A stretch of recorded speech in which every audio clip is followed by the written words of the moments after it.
Assalamualaikum warahmatullahi wabarakatuh.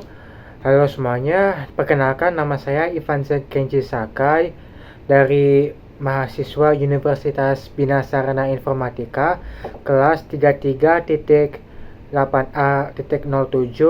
dan NIM-nya 33220201. Pada kesempatan kali ini saya akan melakukan analisis bahasa terhadap pidato tokoh politik Indonesia yaitu Bapak Prabowo Subianto dengan judul Berapi-api Pidato Bersama Prabowo Subianto, Pemimpin Harus Bekerja untuk Rakyat. Analisis ini bertujuan untuk mengetahui apakah bahasa yang digunakan dalam pidato tersebut telah sesuai dengan kaidah bahasa Indonesia.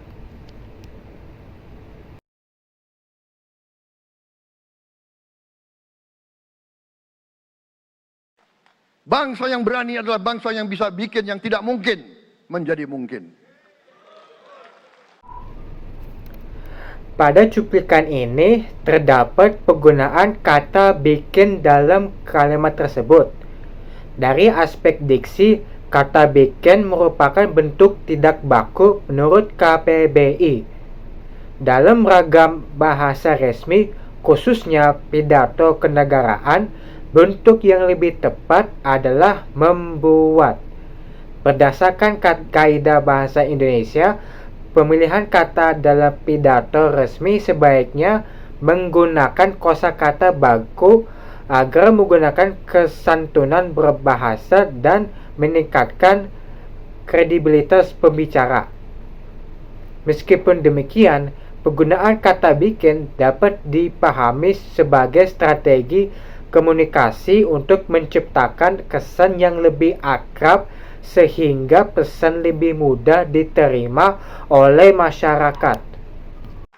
Kita dari sejak dahulu, pemikiran, kehendak, dan rancang bangun pendiri-pendiri bangsa kita, dari sejak awal bangsa ini berdiri, kita ingin menjadi bangsa yang berdemokrasi.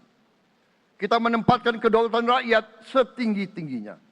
Dalam dasar negara kita, Pancasila, kerakyatan merupakan sendi utama dari kelima sila yang kita junjung tinggi.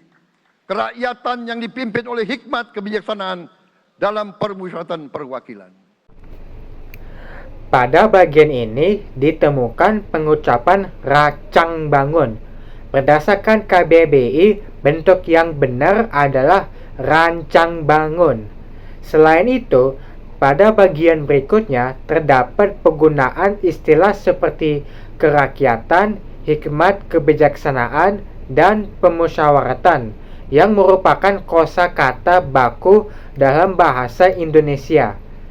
Kesalahan pengucapan pada kata racang termasuk kesalahan lisan yang dapat terjadi ketika seseorang menyampaikan pidato secara langsung. Kesalahan tersebut tidak mengubah makna kalimat karena konteks pembicaraan masih dapat dipahami oleh pendengar. Di sisi lain, penggunaan istilah-istilah baku menunjukkan bahwa secara umum pembicara tetap menggunakan ragam bahasa resmi sesuai konteks pidato. Kita berkuasa seizin rakyat. Kita menjalankan kekuasaan harus untuk kepentingan rakyat. Kita harus selalu ingat, setiap pemimpin dalam setiap tingkatan harus selalu ingat, pekerjaan kita harus untuk rakyat.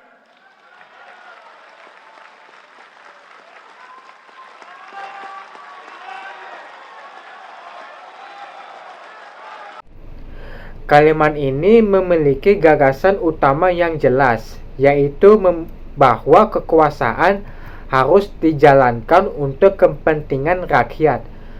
Struktur kalimat disampaikan secara langsung sehingga mudah dipahami oleh pendengar. Menurut teori kalimat efektif, sebuah kalimat harus memiliki kejelasan, kesatuan gagasan, dan ketepatan makna. Kalimat tersebut memenuhi ketiga unsur tersebut karena tidak menggunakan kata-kata yang berlebihan dan mampu menyampaikan pesan secara lugas kepada audiens. Kita perlu suasana kebersamaan. Kita perlu suasana persatuan. Kita perlu kolaborasi kerjasama, bukan cekcok yang berkepanjangan.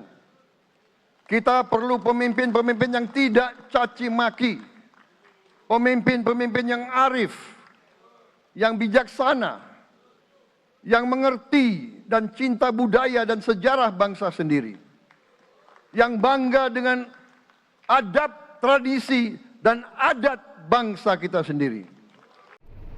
Pada bagian ini terdapat pengulangan frasa kita perlu sebanyak 3 kali. Pengulangan tersebut termasuk gaya bahasa repetisi, yaitu pengulangan kata atau frasa untuk memberikan penekanan terhadap suatu gagasan. Dalam teori retorika, repetisi digunakan untuk memperkuat pesan yang ingin disampaikan kepada audiens. Pengulangan frasa kita perlu menunjukkan bahwa pembicara ingin menegaskan pentingnya kebersamaan, persatuan, dan kerjasama sebagai landasan dalam membangun bangsa. Demokrasi kita harus demokrasi yang menghindari kekerasan, yang menghindari adu domba, yang menghindari hasut-menghasut. Demokrasi kita harus demokrasi yang sejuk, demokrasi yang damai, demokrasi yang menghindari kemunafikan. Pada cuplikan ini, frasa demokrasi kita harus diulang beberapa kali. Pengulangan tersebut merupakan bentuk repetisi yang berfungsi memberikan penekanan terhadap konsep demokrasi yang diharapkan. Pengulangan frasa tersebut membuat perhatian pendengar tetap terfokus pada gagasan utama. Selain memperkuat pesan, repetisi juga membantu audiens mengingat nilai-nilai demokrasi yang ingin ditekankan oleh pembicara. Sebelum itu, marilah kita kerja keras. Marilah kita berjuang tanpa menyerah. Mari kita menghimpun dan menjaga semua kekayaan kita. Jangan mau kekayaan kita diambil murah oleh pihak-pihak lain. Kalimat-kalimat tersebut merupakan kalimat persuasif karena mengandung ajakan kepada masyarakat. Penggunaan kata marilah dan mari menunjukkan bahwa pembicara berusaha mengajak, bukan memerintah.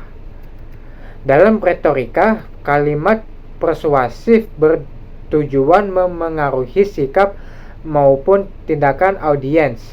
Penggunaan bentuk ajakan ini seperti ini membuat pesan terdengar lebih santun sehingga lebih mudah diterima oleh masyarakat dibandingkan penggunaan kalimat perintah secara langsung. Hanya dengan persatuan dan kerjasama, kita akan mencapai cita-cita para leluhur bangsa kita. Bangsa yang gemah ripah, loh jinawi, toto tentrem kertoro harjo. Bangsa yang baldatun, tojibatun, warobun gofur. Bangsa di mana rakyat cukup pangan, cukup sandang, cukup papan. Cita-cita kita adalah melihat wong cilik iso gemuyu. Wong cilik bisa senyum, bisa ketawa. Saudara-saudara sekalian, kita harus ingat bahwa kekuasaan itu adalah milik rakyat. Pada bagian ini, pembicara menggunakan ungkapan dari bahasa Jawa dan bahasa Arab. Ungkapan gemah ripah lo jinawi tata tentrem kerta raharja menggambarkan cita-cita negara yang subur, makmur, aman, dan sejahtera. Selanjutnya, baldatun tayyibatun warabun ghafur, berarti negeri yang baik, makmur, dan mendapat ampunan dari Tuhan. Adapun ungkapan wong cilik iso gemuyu, berarti rakyat kecil dapat tersenyum atau hidup dengan sejahtera. Dalam kajian sosial-linguistik, penyisipan bahasa daerah maupun bahasa asing dalam pidato merupakan salah satu strategi retorika untuk memperkuat makna dan membangun kedekatan dengan audiens. Penggunaan penggunaan ketiga ungkapan tersebut tidak hanya memperkaya nilai budaya dan religius dalam pidato, tetapi juga mempertegas harapan pembicara agar Indonesia menjadi negara yang makmur, damai, serta mampu meningkatkan kesejahteraan seluruh rakyat.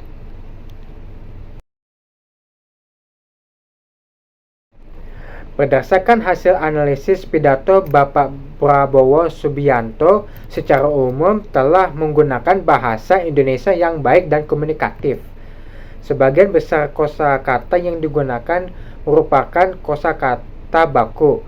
Kalimat yang disampaikan mudah dipahami serta banyak menggunakan gaya bahasa repetisi dan kalimat persuasif untuk memperkuat pesan. Meskipun demikian, masih terdapat beberapa penggunaan kata tidak baku seperti bikin serta beberapa kesalahan pengucapan, misalnya racang bangun. Namun, hal tersebut tidak mengubah makna pidato secara keseluruhan. Dengan demikian, dapat disimpulkan bahwa pidato ini memenuhi sebagian besar kaidah bahasa Indonesia dan efektif dalam menyampaikan pesan kepada masyarakat. Terima kasih atas perhatian Bapak Ibu dosen dan teman-teman semua. Wassalamualaikum warahmatullahi wabarakatuh.